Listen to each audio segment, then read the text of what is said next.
안녕하세요, 스튜디오 오일입니다. 우리 애플 유저 여러분들, 이번에 새로 나온 iOS 13과 워치OS 6는 다들 올리셨나요? 그동안 루머만 가득하던 새로 들어간 다크모드가 조금 크긴 하지만 그거 말고는 별 눈에 띄는 기능이 없다고 안 올리신 분들도 계시겠죠. 물론 장안의 화제인 에어팟 프로는 iOS 13.2부터 작동하니까 에어팟 프로를 가지고 계신 분들은 다들 올리셨을 거라고 생각을 해요. 그런데 제게는 이건 정말 대박이다 싶은 킬러 기능이 있어서 저는 개발자 베타가 나오자마자 바로 올렸어요.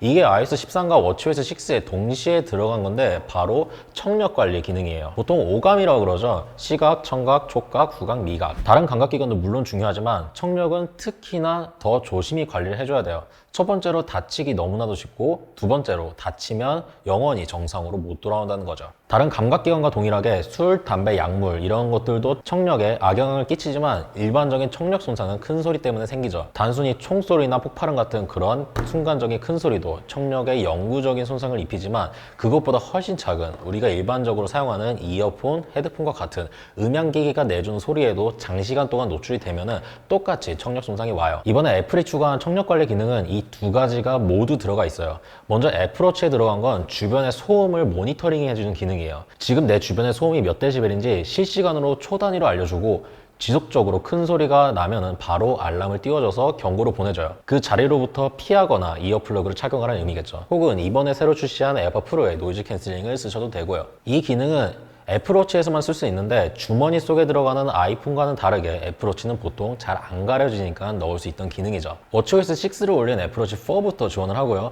이렇게 워치페이스에 꺼내두고 쓸 수도 있고 별도의 앱을 켜서 볼 수도 있죠. 아이폰에 있는 워치 앱에 소음이라는 항목을 들어가 보면은 소음의 임계값을 정해줄 수 있어요. 애플이 참 세심한 게 단순히 알람이 너무 자주 뜨거나 지나치게 민감하다고 생각하는 사람들을 위해서 이렇게 임계값을 여러 개로 둔 게 아니고 각 데시벨별로 하루에 최대 노출 시간을 적어 두었어요. 예를 들면 80데시벨의 소음은 하루에 5시간 30분까지는 노출되어도 청력에 영구적인 손상까지는 발생을 안 한다고 해요. 그런데 85데시벨은 하루에 1시간 45분으로 급격히 줄어들고, 90데시벨은 30분, 95데시벨은 10분, 100데시벨은 하루에 3분도 노출되어서는 안 된다고 적혀 있죠. 여기 밑에 깨알같이 써 있어요.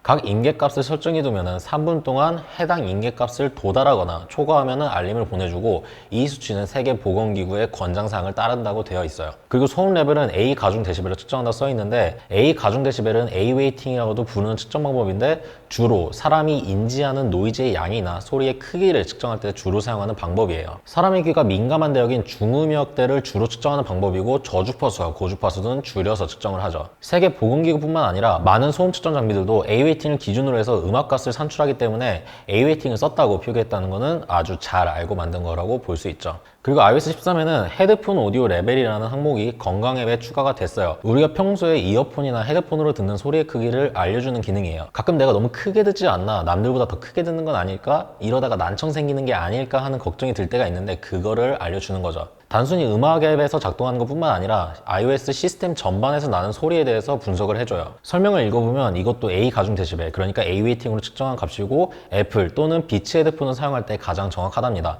아무래도 애플이 제작한 만큼 정확한 음악값을 알고 있으니 가능한 일이겠죠. 여기 보면 이번 주, 저번 주, 저저번 주의 평균 청취 레벨도 보여주고, 이번 주 요일별 음량과 이게 적절한 수준인지까지도 알려주죠. 그리고 모든 필터 보기를 하면은 시간 단위, 일 단위, 주 단위, 심지어는 분 단위로 모든 데이터를 볼 수 있고, 연결된 헤드폰 종류별로 음악값을 계산해 주죠. 이게 특히 유용한 게, 오픈형인 에어팟은 소음이 많은 환경에서는 커널형보다 잘 안 들리니까 소리를 더 키우게 되는 경향이 있는데, 그렇게 되면 커널형보다 더 귀에 안 좋을 수가 있거든요. 파워비츠 프로 혹은 에어팟 프로하고 에어팟을 번갈아 쓰신다면 분명 에어팟을 조금 더 크게 들으시는 분들이 많으실 거예요. 이걸 보시고 에어팟을 의식적으로 조금 작게 들으셔야겠죠. 사실 이런 기능이 들어간 것만으로도 박수 쳐주고 끝내도 되지만 그냥 넘어가기에는 조금 심심해서 측정을 해보았습니다. 먼저 애플워치의 주변 소음 레벨 기능부터 측정을 해보죠. 측정에 사용할 마이크를 준비한 다음에 캘리브레이션 해줘야 합니다. 영상에 나오는 캘리브레이터는 정확하게 250Hz에서 114dB를 내주는 기계 장치가 들어있는데, 마이크를 여기에 꼽고 동일한 값을 맞춰줍니다. 정확한 음악값을 산출해내기 위해서는 항상 측정 전에 해줘야 돼요. 그리고 소음을 틀어두고 애플워치랑 같은 위치에 두면은 이렇게 둘 다 동일한 값이 나오는 것을 볼 수 있죠. 훌륭합니다. 그리고 헤드폰 오디오 레벨의 경우에는 조금 까다로운 게,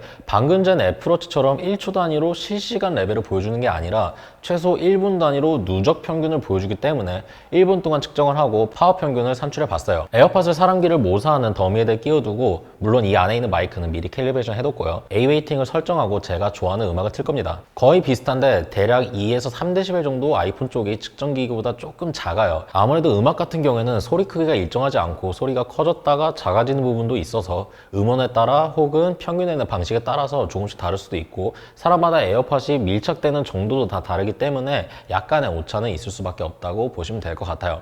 그래도 이 정도면 거의 정확하다고 보셔도 될 거예요. 지금까지 애플이 iOS 13과 워치OS 6에 집어넣은 신기능인 청력 건강 보호 기능에 대해서 알아봤습니다. 보셨다시피 상당히 세심하고 정확한 걸 보면은 단순히 신박한 게 없을까 하고 넣은 게 아니고 생각을 많이 하고 만든 기능인 것을 알 수 있죠. watchOS 6가 나오기 전에 출시된 애플워치 4를 예로 들자면 소음 측정기로 사용이 가능할 정도로 고품질의 마이크를 넣은 거고 더 나아가서는 여러 라인에서 생산된 애플워치의 마이크 간의 편차가 적고 또는 공장에서 기기별로 측정한 캘리브레이션 데이터가 이미 애플워치에 내장이 되어 있다는 거고 그걸 기반으로 값을 산출해 낸 거겠죠. 생각 없이 애플워치 4를 만들었다면 이런 기능을 못 넣었을 거예요. 정확하지도 않았을 거고요. 마이크도 납품업체별로 주파수 특성과 음악 감도도 전부 다를 거고 생산 라인에 따라서 혹은 조립할 때의 마이크의 밀착 정도에 따라서 다 값은 달라질 테니까요. 에어팟이나 비치 오디오 기기들도 마찬가지예요. 사전에 정밀하게 제작이 되어 제품 간 편차를 줄인 까닭에 이런 기능을 자신 있게 넣을 수 있었던 거겠죠. 게다가 동적 특성이 큰 음악의 경우에는 평균값을 산출하는 것도 굉장히 어려운 문제인데 이것도 별 문제 없이 해결해낸 것을 볼 수 있었죠. 결론을 내드리자면 애플워치와 아이폰의 청력 건강관리 기능은 정확하고 잘 동작하고 실제 여러분들의 청력을 지키는 데 도움이 된다는 것입니다. 여튼 저로서는 정말 마음에 드는 기능이고 애플의 이런 음향 친화 정책도 앞으로도 계속되길 응원합니다. 여기까지 iOS 13과 watchOS 6의 청력 보호 기능 리뷰였고요. 다음 시간에도 재미난 것으로 찾아뵐 수 있도록 할게요. 궁금한 점 있으시면 댓글 남겨주시고요. 저희 언더케이지 인스타그램, 페이스북, 트위터 그리고 네이버 TV에서도 만나시는 거 잊지 마시고요. 다음 시간에 뵙겠습니다.